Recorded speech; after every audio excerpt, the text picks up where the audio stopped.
News செய்திகளுக்காக நான் உங்கள் சதீஷ்குமார் ராஜகோபால். சோழவரம் அருகே ஆங்காடு ஊராட்சியில் நாகராஜ் என்பவர் தனது மாடுகளை மேய்ச்சலுக்கு ஓட்டி சென்றபோது மின் ஒயர் அருந்து மாடுகள் மீது விழுந்ததில் சம்பவ இடத்திலேயே 4 எருமை மாடுகள் உயிரிழப்பு. சோழவரம் போலீசார் விசாரணை.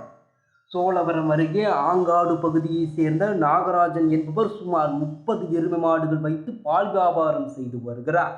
இந்நிலையில் இன்று காலை அப்பகுதியில் வயல்வெளியில் மேய்ச்சலுக்கு எருமை மாடுகளை ஓட்டி சென்ற போது மின்கம்பத்தில் உயரருந்து எருமை மாடுகள் மீது விழுந்ததில் 4 எருமை மாடுகள் சம்பவ இடத்திலேயே மாட்டு உரிமையாளரின் கண்முன்னே துடிதுடித்து உயிரிழந்தன. ஏதும் செய்ய முடியாமல் திணறிய மாட்டின் உரிமையாளர் உடனடியாக காவல்துறையினருக்கும் சோத்து பெரும்பேடு மின்வாரிய அதிகாரிகளுக்கும் தகவல் அளித்ததன் அடிப்படையில் சம்பவ இடத்திற்கு வந்த மின்வாரிய அதிகாரிகள் மற்றும் காவல்துறையினர் இச்சம்பவம் குறித்து விசாரணை மேற்கொண்டு வருகின்றனர். மேலும் வயல்வெளிகளில் செல்லும் மின் ஒயர்கள் ஆங்காங்கே பழுதடைந்து சிறு சிறு துண்டுகளாக பேட்ச் ஒர்க் செய்யப்பட்டு மின் ஒயர்கள் அருந்துவிடும் நிலையில் இருப்பதாகவும், இதனால் அப்பகுதியில் மேய்ச்சலுக்கு செல்லும் மாடுகள் மீது அருந்து விழுந்தும் அருந்து கிடக்கும் மின் ஒயர்கள் மீதும் மிதித்தும் மாடுகள் உயிரிழப்பதாக மின்வாரிய அதிகாரிகளிடம் பொதுமக்கள் வாக்குவாதத்தில் ஈடுபட்டனர். இதனை அடுத்து மின் ஒயர்களை சரி செய்து தருவதாக வாக்குறுதி அளித்துவிட்டு மின் ஒயர்களை சீரமைக்கும் பணியில் மின்வாரிய அதிகாரிகள் ஈடுபட்டனர். மின் ஒயர் அருந்து விழுந்த சம்பவ இடத்திலேயே 4 மாடுகள் உயிரிழந்த சம்பவம் குறித்து சோழவரம் காவல்துறையினர் வழக்கு பதிந்து விசாரணை மேற்கொண்டு வருகின்றனர். இதனால் அப்பகுதியில் பரபரப்பு ஏற்பட்டது. அடுத்து ஆங்காடு கிராமத்தில் வச்சுக்கிறோம். நாங்கள் வாழ்வாதாரமே இந்த மாடு தான். காலையில் நாங்கள் மாடு அவுக்கும் போது வந்தால் 4 மாடு செத்து போயிருக்குது. இங்கேருந்து மெயின் ஒயர் அறந்து கீழே விழுந்துருக்குது.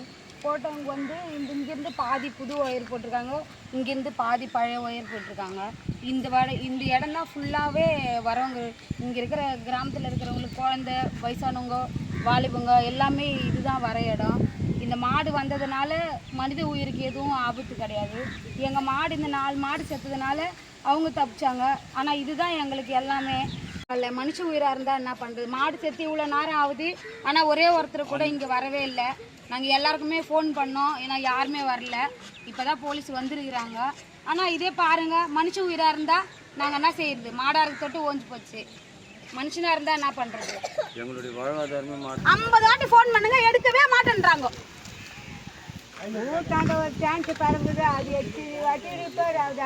இந்த புள்ளையார் கோயில் பின்னாடி சார் என் புள்ள போகுது நைட்ல அறந்து வந்து அந்த குழந்தைக்கு அப்படியே சுத்திக்கிச்சு. கேளுங்க மொத்த பேரியா. அன்னைக்கு கரண்ட் இல்லாததுனால என் புள்ள தப்பிச்சுது. கரண்ட் இருந்தா என்ன ஆகுறது சொல்லுங்க? நைட்ல கடைக்கு போன புள்ளைக்கு அந்த ஒயர் வந்து அப்படியே முறிக்கிச்சு. கரண்ட் இல்லாததுனால என் புள்ள அன்னைக்கு தப்பிச்சுது. ஒயருங்களா பாருங்க சார். வாண்ணா வராது, வாண்ணா வராது. முதல்ல நல்ல ஒயருங்களா போடுங்க, நல்லா பாருங்க. எல்லாத்தையும் ஊரை முதல்ல கவனிங்க சார். உங்க வேலையே வேலைன்னு இருக்காதீங்க. எனக்கு ஒன்றும்